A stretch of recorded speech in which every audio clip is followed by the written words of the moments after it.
নমস্কাৰ news now দৰ্শকসকলক স্বাগতম জনাই ষ্টুডিঅৰ মজিয়াত মই লিপিকা চাওহক কি আছে আজিৰ সংবাদত শিৱসাগৰত প্ৰতিশ্ৰুতিৰ ৰাজ্যিক ভিত্তিত বিশ্ব কৰ্কট দিৱস উদযাপন নিউজ নাওৰ এক বিশেষ প্ৰতিবেদন আমি সকলোৱে জানো যে কেন্সাৰ এক বৃহৎ শাৰীৰিক তথা সামাজিক সমস্যা আৰু দ্বিতীয় সৰ্ববৃহৎ মৃত্যুৰ কাৰণ হিচাপে পৰিগণিত হৈছে উত্তৰ পূৰ্বাঞ্চল তথা অসমত কেন্সাৰ সমস্যা অতি গুৰুতৰ সেয়েহে ইয়াৰ কাৰণ লক্ষণ আৰু চিকিৎসাৰ বিষয়ে ৰাজ্যক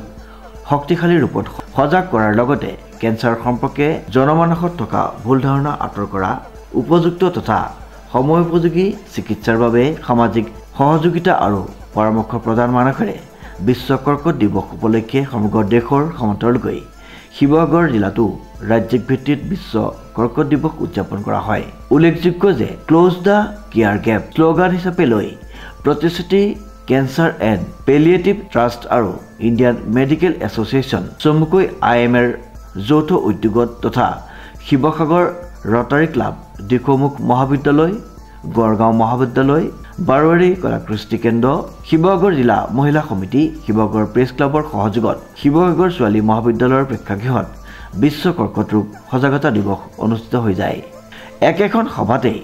উদ্যোক্তাসকলে শিৱসাগৰ বাৰৱাৰী কলাকৃষ্টি কেন্দ্ৰৰ সক্ৰিয় সদস্যা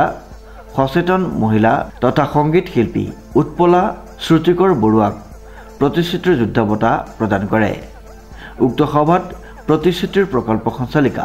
ডাক্তৰ গায়ত্ৰী গগৈ সম্পাদক পান্না ভৰালী ইণ্ডিয়ান মেডিকেল এছ'চিয়েশ্যনৰ সভাপতি সম্পাদক ক্ৰমে ডাক্তৰ ললিত বৰা আৰু ডাক্তৰ সুৰজিত গিৰি বৃহত্তৰ শিৱসাগৰ প্ৰেছ ক্লাবৰ সভাপতি মনোজ কুমাৰ বৰঠাকুৰ বাৰৱাৰী কলাকৃষ্টি কেন্দ্ৰৰ সম্পাদক মনোজ ভাগৱতীৰ লগতে কেইবাগৰাকী গণ্যমান্য ব্যক্তি উপস্থিত আছিল শিৱসাগৰৰ পৰা অমৃত কুমাৰ শৰ্মাৰ এক বিশেষ প্ৰতিবেদন নিউজ নাও